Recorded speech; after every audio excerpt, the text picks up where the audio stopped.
Thanks for joining us here on this web exclusive. I'm Kelly Sullivan, joined by Eyewitness News Analyst retired Lieutenant General Reginald Centracchio, and we continue to follow the information coming out of Orlando after the shooting at the nightclub over the weekend. Now we're learning that the shooter's wife was with him when he bought the ammunition, and she actually knew about this plan. She said that she tried to get him to stop, convince him not to do it. Unfortunately, he did. Could she face any charges at all in this? I think it depends on the particular state law at this particular juncture. Whether it becomes a federal issue at some point, I think that might be the differentiation between whether she can be charged with it being complicit to a crime before it took place or after the fact. But having known something was wrong, she should have brought that to someone's attention. After the fact is too late. So I think it really depends on what the investigation is going to uncover and whether in fact there's an appropriate law that would identify her being charged in some type, way, or form. As it relates to sexual assault, as an example, there's a specific law that says if you know about it, you can be charged equally. I don't think it applies equally to homicide, as I understand it. Although if it elevates to a federal situation, it could very well be a charge against her.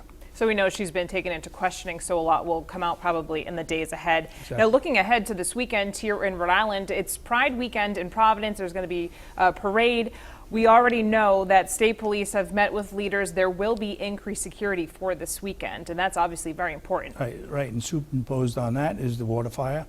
And within the water fire, there's also a celebration taking place where a contingent from France is coming over to lay a wreath on the World War II memorial. So there's an awful lot of things going on all at the same time. But having talked to Colonel O'Donnell recently, as well as the Providence police, there are going to be extra officers on duty.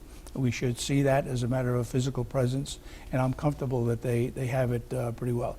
And most importantly, too, as far as the gay aspects of it, they have met with that community, and they understand their responsibility that they need to be part of the solution.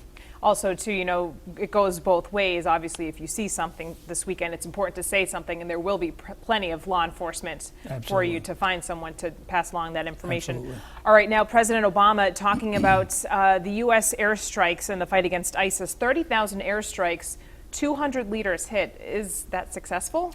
In my opinion, no. Because if you take a leader out, someone else comes up and takes his or her place.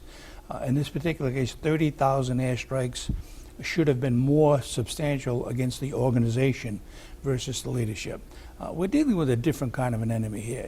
Numbers and leaders really have no significance, although if we're trying to keep count, 30,000 versus 200 is an awful lot of expenditure. I think what you'll see at some future time is there has to be more of a presence of ground troops, not necessarily only from the United States. Even advisors that we put in to help the Afghan army are subject to combat duty too. So I think what you'll see over the next several months is a more ramped up effort to have more troops to be able to take out organizations versus leadership. And talking about those enemies now, their terrorists are kind of targeting these soft targets, especially ahead of big weekends like we have in Providence and holidays coming up, the 4th of July. What does that mean when these enemies are targeting these softer targets? Kelly, it's an extremely well put point. Because soft targets are almost impossible to give any kind of physical consideration for security, they are viable. And I think we've seen that in the last several years or months, if not most recently. There's no way to protect a theater. There's no way to protect a church or a large venue such as Waterfire, the Jazz Festival, and so many things that will be going on in Rhode Island over the next several weeks and months. So I think the mainstay of how we protect ourselves is absolutely situational awareness. And if you see something, you need to report it to local authorities. That's the only thing you can do at this particular point. Does it kind of take away, though, your sense of security when you're going out to these events? You just have to be a little bit more vigilant? Well, I think so. But I mean, either you can be vigilant and be hurt, or you can be vigilant and be smart. And if you do see something out of place, you need to report it. All right, General, thank you so much. And thanks for joining us here on this web exclusive.